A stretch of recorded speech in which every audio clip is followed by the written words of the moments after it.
و اینکه بمب افکنه. چرا الان به جای مثلا 4 تا موتور شده 6 تا و اینکه خب کجاها بیشتر میشه استفاده کرد و به چه صورته؟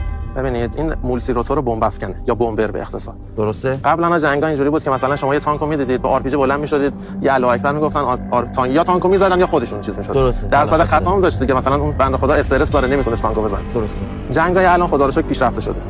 اون محفظه‌ای که داره بسته به کاربریمون 4 تا 6 تا میتونیم اون قفسه‌هاش رو تغییر بدیم. میتونیم 8 تا چیز بمب بذاریم داخلش. بسته به نیازمون دیگه. بسته به نیاز. بمبی رو بخوایم بزنیم. این پرنده تو منطقه عملیاتی بلند میشه. برای مثال یه خط از تانک دشمن داره حرکت میکنه. برای مثال 3 تا. درست. این پرنده دوربین داره اونجا. یعنی قشنگ دوربینش هم زوم میشه، هم ترک میکنه، همین ویژگی‌ها رو داره. یعنی دنبال میکنه، ترک کردن میتونه شناسایی کنه و دنبال کنه. میره بالا سر تانک. شما این تانک رو در نظر بگیرید. میاد بالا سر تانک.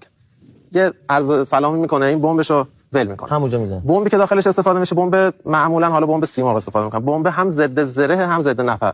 این بمب که میاد بالا قشنگ تانکو سوراخ میکنه. درست. بعد میترکه. یعنی شما یه نفر از فاصله 10 کیلومتری نشسته 3 تا تانکو میزنه از رده خارج میکنه. خیلی خفنه. اینم بازه مسافت عملیاتی چقدره؟ ببینید این نوع پرنده معمولا توشون جی پی اس استفاده میشه. بسته به اون نوع جی پی اس تون اون بردی که داره متغیره. 5 کیلومتر، 10 کیلومتر، 20 کیلومتر اینو میتونید خودتون جابجا کنید. آها پس اینم میشه گفت متغیر. اینم رادار گریزه دیگه، درسته؟ یا اینکه نه؟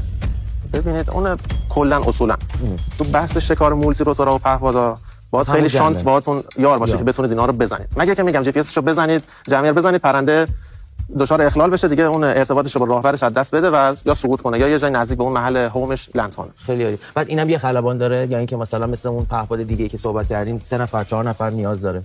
ببینید این پرنده بازوهاش باز میشه، 1 نفر باتریاشو میذاره، بازوها رو میبنده، بمبشو میذاره، پرنده رو بلند میکنه میره. ولی اگه بخواید سرعت بدید، بحث سرعت داخل عملیات خیلی مد نظره. میتونید مثلا پرنده بگه به خلبان بگید شما پرنده رو آماده کن، یه نفر بمبا رو بذاره، یه نفر بازوها رو ببنده. خیلی خفن، خیلی خفن.